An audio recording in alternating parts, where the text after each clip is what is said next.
मित्रांनो, आज आपण इथं सोमेश्वर सहकारी साखर कारखान्याच्या जवळ आहे. या सोमेश्वर सहकारी साखर कारखान्याजवळ एक नवीन वेगळी गोष्ट बघायला मिळाली. ही इंग्रजांच्या काळात केलेली निचरा प्रणाली आहे असे शेतकऱ्यांचं म्हणणं आहे. ह्याला काय म्हणतात?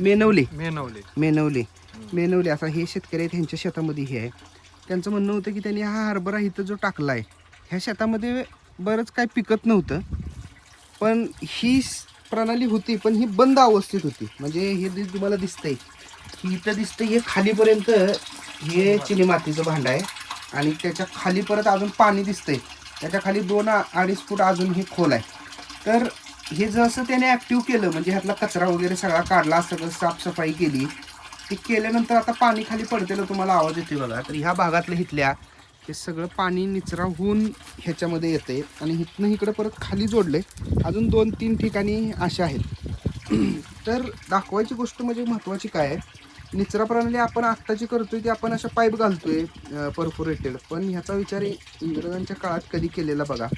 आता यांच्या वडिलांनी वगैरे पण ही इथं शेती केल्या, पण त्या लोकांनाही नेमकं माहीत नाही की नेमकं काय केलं इथं, कारण जुन्या काळात काय केलं काय माहीत नाही.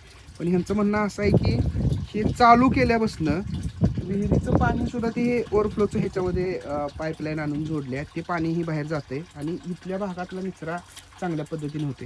काय थोडक्यात सांगाल ह्याच्याबद्दल?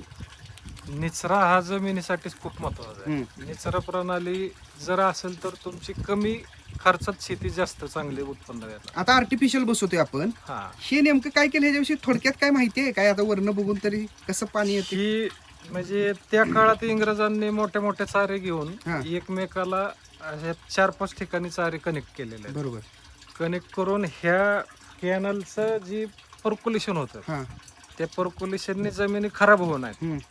खराब म्हणजे सगळं पाणी ह्या मेनवलीत येतं आणि मेनवलीतनं खाली चारीला सोडलेलं आहे. बरोबर. चारीला सोडल्यामुळे कोणाला ह्या पाण्याचा त्रास नाही आणि निचरा झाल्यामुळे पिकं चांगले येतात, जमीन चांगले पिकतात. बघा, ही अशा पद्धतीची ही सिस्टीम फक्त काय शेतकऱ्यांकडनं मेंटेनन्स न केल्यामुळं काही ठिकाणी त्यांचं म्हणणं आहे की खाली काही ठिकाणी बंद पडल्या किंवा काही ठिकाणी ढासळतात. आता त्यांनी एवढं इथं चांगलं केलं.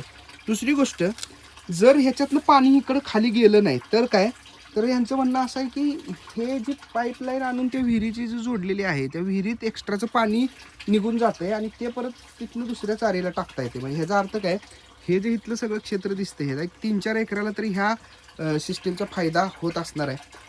इंग्रजांची दूरदृष्टी अतिशय मोठी होती. आमच्या सांगलीत बघितलं तर आता अजून आयर्विन ब्रिज उभा आहे, नवीन ब्रिज आत्ता तिथे केला आहे की किती वर्षाच्या काळात मागं 100